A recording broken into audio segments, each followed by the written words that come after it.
Welcome to Christian Financial Perspectives, where you're invited to gain insight, wisdom, and knowledge about how Christians integrate their faith, life, and finances with a biblical worldview. Here's your host, Christian investment advisor, financial planner, and coach, Bob Barber. Welcome to our 105th podcast for Christian Financial Perspectives and our first podcast of 2022. I hope you had a very Merry Christmas and a Happy New Year. And we are going to be coming at you with some great information this year because I want you to live this year with intention, on purpose. I don't want you to go through 2022 just living a life of mediocrity and just going from day to day, but living each day with purpose in what God has for your life. And that's what we're going to talk today about. We're going to talk about hitting those New Year's resolutions, goals, and targets. Yeah, it's hard to believe we're in 2022. We had a crazy year last year. 2021, it seemed like. It is. I'm kind of ready to move forward, Shawn. I hope that COVID is about done. I'm ready to get on with life, and I believe that many others, millions around the world, are ready for that too. They're ready to be able to get back together and give each other hugs and high fives and have parties together and not worry about getting COVID.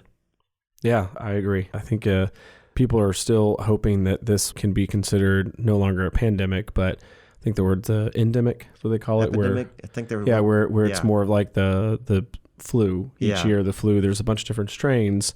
And of course, you want to try to protect yourself from it, but it's, just kind of business as usual to an extent. Yeah, exactly. So, we've got a top 10 New Year's resolutions list. And this is something that people set over and over again. It was from a bunch of surveys and polls that were done. And this is in order of importance, or at least the number of people who said yes. Yeah, so this is one of theirs. The top one, that exactly. First one you're going to mention is going to be the most important one. Eat healthier. Yeah. I can raise my hand to that one. I definitely want to eat healthier, especially after coming off of Christmas, right? We just all those cookies and sweets and high-fat things. Well, it's all the fun Christmas stuff. So, and then number 2 is get more exercise. The first 3 were actually tied as far as the percentage of respondents that said that was something that they wanted to do. And then we've got another one, save money or save more money. Always a pretty popular one. I'm going to manage my budget this year. Yeah. And then you've got focus on self-care.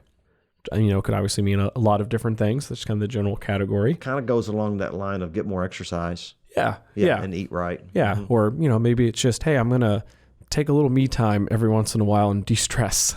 So another one is read more.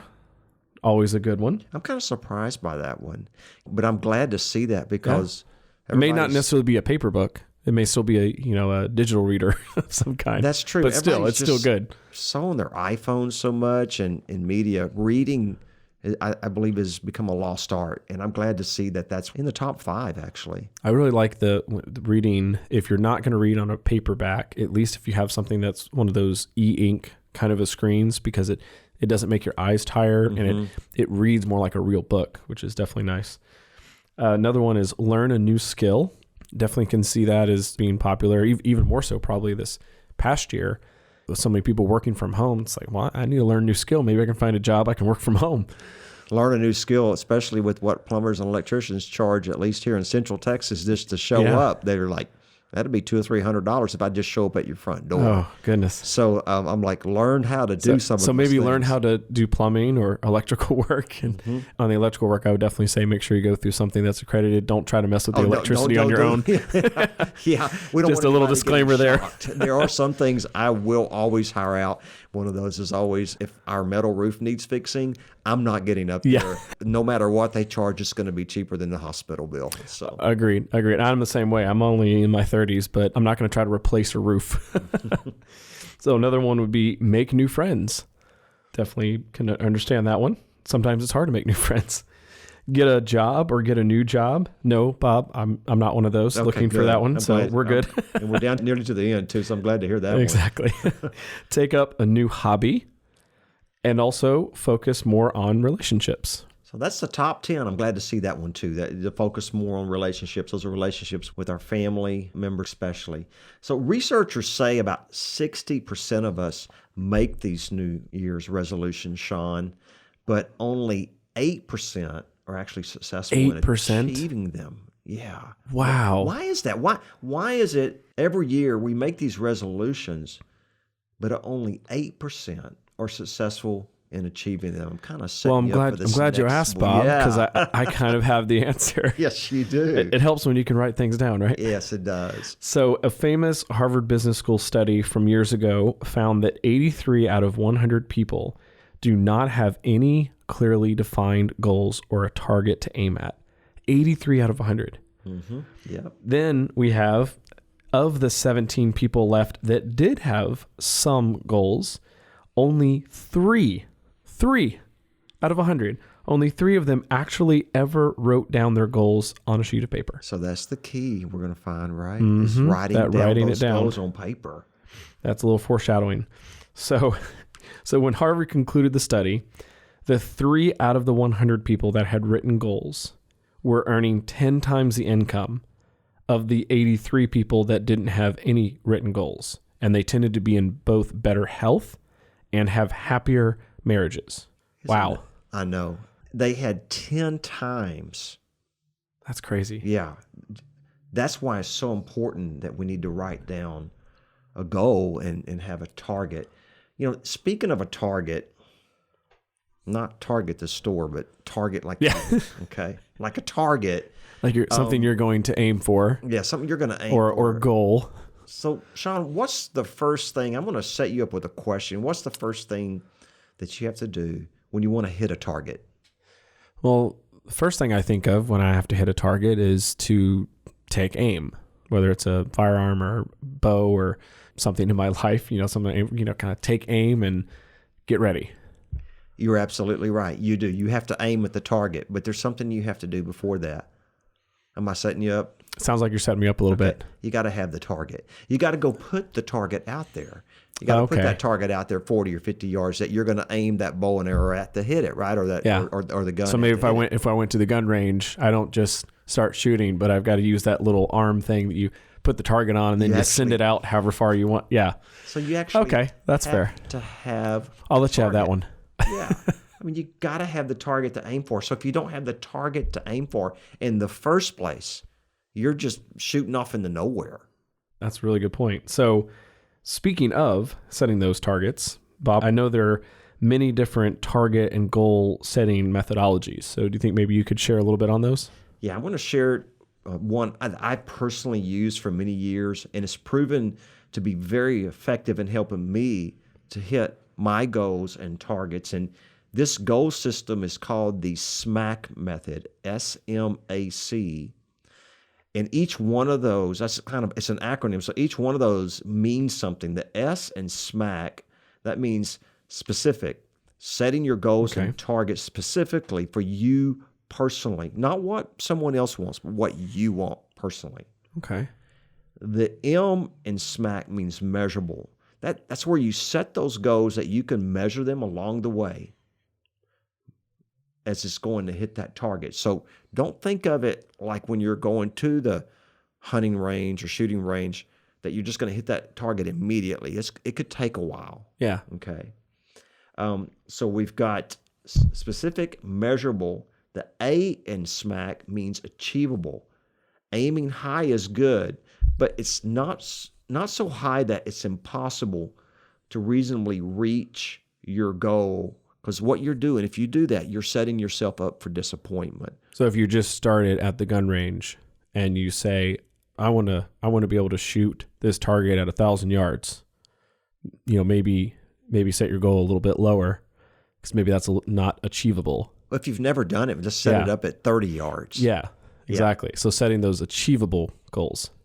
And the C in SMAC, the last means compatible. In other words, set those goals and targets that are compatible with your values, your beliefs, and that you can physically hit and mentally hit. Yeah. I mean, I could say I want to set a goal of running a 100-yard dash in 9 seconds. That is an unreasonable goal for me. It's not achievable, not at nearly 60 years old. I'll be 60 in June. It's not compatible. Makes sense. Yeah. So to set something like that, I'm setting myself up for failure. So when I say specific, that means being very specific with your goals over the years and putting them in writing, as we mentioned. The key to this is you got to put them in writing. And I've reached nearly 100% of my goals over time. So instead of having something like, I want to eat healthier, sure, that's a goal, but I guess the issue with that is it's not specific. It's pretty vague. Eat healthier. What does that mean? Does that mean eating half as much cake as you normally do? Does that mean going vegan? What does that really mean, right? That wouldn't really fit the SMAC method by saying, I want to eat healthier. It's like, okay, well, what does that mean? Maybe it means I want to start following the macro diet or the paleo diet. Or maybe that means I'm not going to put sugar in my tea. Yeah. I'm a Southern boy. I love my sweet tea. You do. You like a little bit of tea with your sugar. So I love my coconut cake. So by saying that, I'm going to not put sugar in my tea, or I'm only going to put 1 teaspoon instead of 3. Yeah. The one defining either no sugar or how much sugar you allow yourself. If normally you do, say, 3 spoonfuls and you say, well, I'm only going to do 1 spoonful when I have that tea, then that makes it something that's not only specific, but it's also measurable. And I've already started doing this one, and I actually started doing it a couple months ago. I'm noticing over time, I'm getting where I can drink that tea without all that sugar in it. But it tastes okay now. But if I'd have gone cold turkey from 3 teaspoons of sugar and then 2, and it's down to 0, I don't think I would have made it. But I've done it gradually. I've done the same thing. I don't drink coffee anymore. I guess that would be more of the achievable side of it too. Yes, it would. So when someone's trying to eat healthier, if you've had a hard time with, I know for me, chips, anything with salt, it's hard for me to resist. I know you love the salt. I shouldn't start with a goal that is, at least maybe for, say, this year, but I shouldn't have a goal of, I'm not going to eat chips anymore. Well, that's not realistic. And I really love chips. In Texas, exactly. Yeah. We have a few restaurants with chips and salsa and queso and but maybe the goal would be that I'm more specific and more measurable on how many servings of chips am I allowing myself per day and per week, to make sure that I have, kind of like what you're talking about with the sweet tea, that I have a way to slowly be able to scale that back and it be manageable and achievable. Yeah. And when it comes to that salt, I've watched you. You'll take that salt and you're putting that salt on there. Instead of going 4 times, do it once. Or do it twice, until eventually you'll get where, that's an example. Once you get off the salt, you'll taste the salt that's already there on the chips. Okay? Sure. We can all have different goals and targets.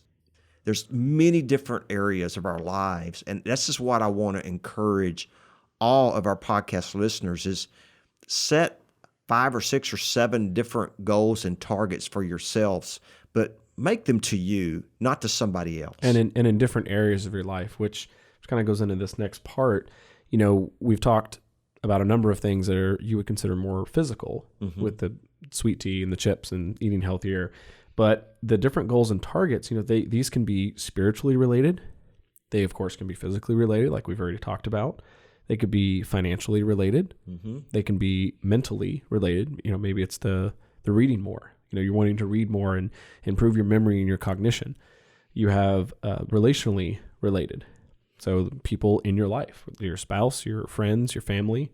You have professionally related. Maybe there's something like, I know for myself, I'm trying to pass my CFA exams, which are very difficult. But professionally for me, that's one. And then charitably related.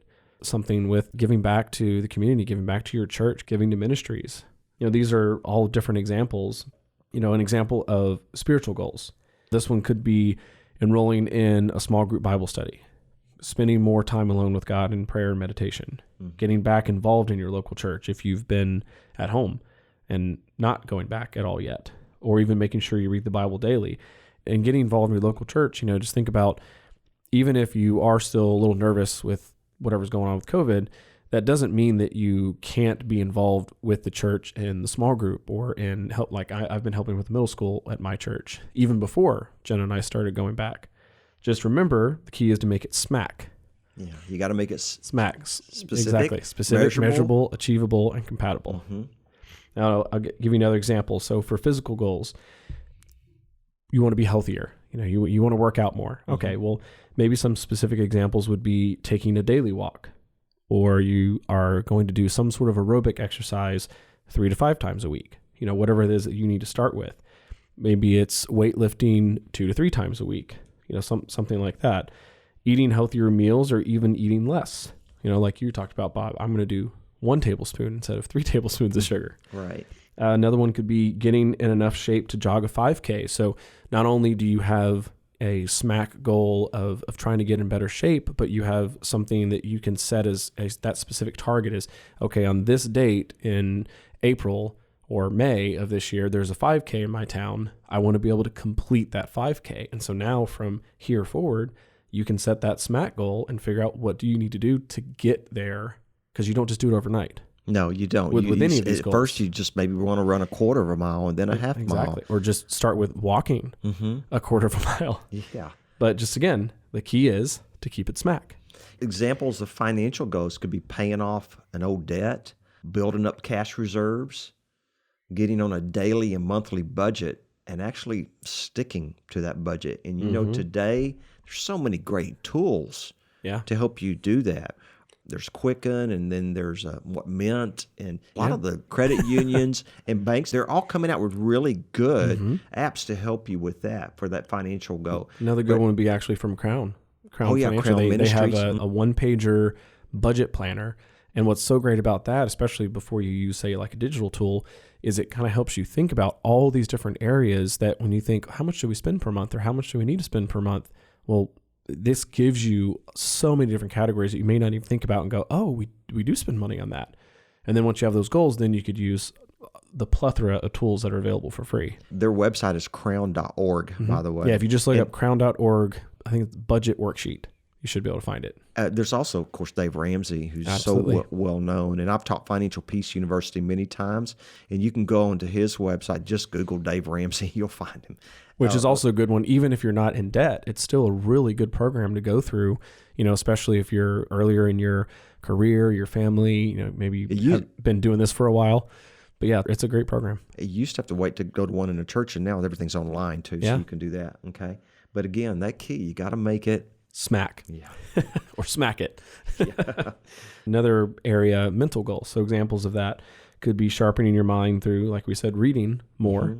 Could be challenging yourself with mental and cognition games. Hey, that would be a good thing to use your phone for. You're not just on social media, but do something that actually helps you with your memory and cognition.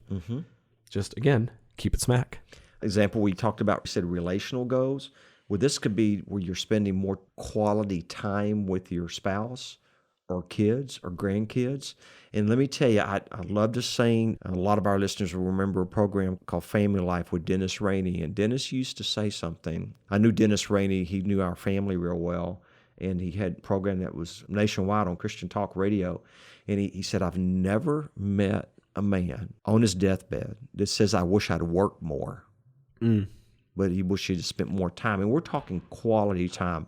Not 5 minutes also, but just time. Spend time with those you love. They really want that time with you. I would agree with that. I'm very thankful that I get to work here at our firm as well, because that's something that has been really important to me with our son and now our daughter coming due in March. It's just take that time when you have it, because nobody's going to be on their deathbed saying, I wish I'd worked more at the office, but don't miss out on that family time.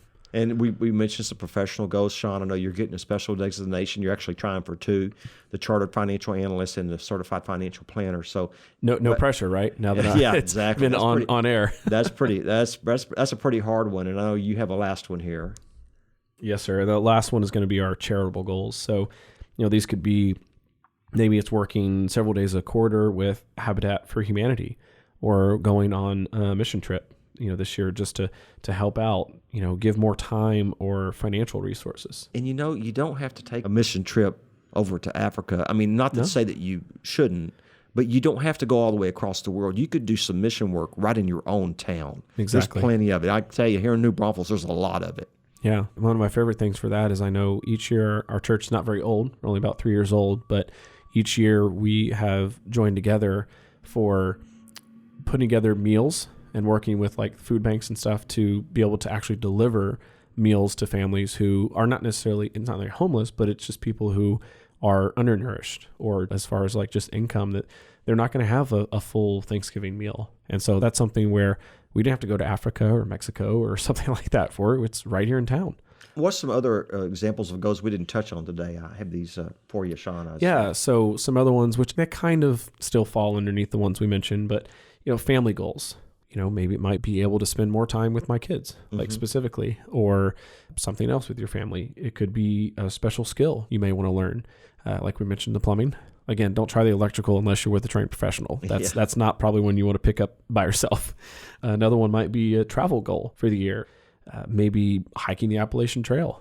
Kind of like the 5K, but I probably wouldn't say if you've never done a 5K, you should go straight to the Appalachian Trail. But if you are a more avid hiker, and that could be a really cool goal to say, coming up whatever month, I'm going to go hike the Appalachian Trail. I put that one in there because that's one my wife keeps mentioning that she wants to do. I had a feeling that was very specific. Yeah. So, So one of the things I want to mention, getting this down to the very end, is something I do with all of my goals too, is I have a form, and we'll have a copy of this on the website for Christian Financial Perspectives, which, by the way, the website address is christianfinancialpodcast.com. And what I do is this personal goals form, and I'm holding it in my hand. I wish you could see it. I can verify he has it. It's about 3 inches by 5 inches. You could just do it on a card if you wanted to. But I write down each one of these, like spiritually, physically, financially, relationally, mentally, professionally, and charitably. And I've got all of these written. I've already got my 2022 goals on this 3x5 card written out. Not just one card, but I make 5 or 6 of these cards. Put them all over. You've got one in the bathroom. You've got one at your desk. You've got one in the car. I put one in my Bible. That's a good one. I have another journal that I write in. So I'm looking at this and I'm seeing this every single day. Again, what we mentioned in the beginning, the 3 out of the 100 people are the only ones that write down their goals. If you listen to this and you're not going to write down your goals, I'm not saying you're wasting your time, but I nearly am. But you're not utilizing it to your full potential. You've got to write these goals down. Now, Bob, since our listeners can't see your card, it looks like, from what I'm seeing, you've got 2 to 3, maybe 4 different goals in each category. I do. Like right. You could see. Now, is that because it's the idea that if you have too many overall in each area that you're not going to be able to really keep track of it? Exactly. So like I've got spiritually, read the Bible daily, pray for family and clients, pray for Christian influence in our world. Physically, I've got aerobic exercise and workout 5 to 6 times per week, eat healthier and wiser, veggies over chips, fruits over candy. That one hits close to home. I've got the weight I want to get down to in my waist, actually. And this year I want to try getting those eyes fixed so I don't have to have these glasses anymore. Financially, I've got what I want to do. Relations, have a positive attitude towards my wife and travel more with her, be less critical. Professionally, focus more on the podcast. And charitably, make sure our compassion kids are getting the personal attention and giving that. We sponsor, between the business and our personal sales, 15 kids with Compassion International. And then take several long trips with Rachel and start planning now. We've already started doing that. I got travel is one of them because, Rachel wants to travel. As we're getting older, she's like, we need to do it now while we're still healthy. Exactly. Do it while you're still able to walk around. It's really interesting, Shawn. I wrote this out last week for my 2022 goals, and I've already started making plans. I've already contacted the eye doctor, by the way. Good. And making plans on that. It looks like you actually just got some like clear Scotch tape or something. Instead of laminate them, I just got some wide tape and taped over. Right. Yeah. Same effect. You don't have to have a laminate machine to get a little bit cheap clear Scotch tape and put some tape over it and you're done. So let's end today's podcast on this scripture. Sounds good. So this scripture is Philippians 3:14. I press on toward the goal to win the prize for which God has called me heavenward in Christ Jesus. I hope you hit all your goals and your targets this year. You got to write them down and submit that before the Lord and say, God, is this something that falls within your will as well? We're going to get to those videos eventually where we're going to be bringing this, but we will. We're built. I'll tell you. It is on our goals list. It's just the actual process is a little more involved, than when we first started this journey. And it's kind of nice with the podcast. We've got a couple mics and the recorder, and then when all of a sudden you get into video, there's not just the audio, but there's the lights, there's the sound treatment in the room. There's not only the right cameras, but having the lighting and the cameras in the right place. I mean, there's a lot. That's because if we're going to do our goal, we're going to do it right. Exactly. That was on the goal. We want to do it right. Well, thank you for listening to the first podcast of 2022. Many more to come that are going to be very informative and educational. God bless you all. And remember, you can find this information on christianfinancialpodcast.com. Have a happy new year. That's all for now.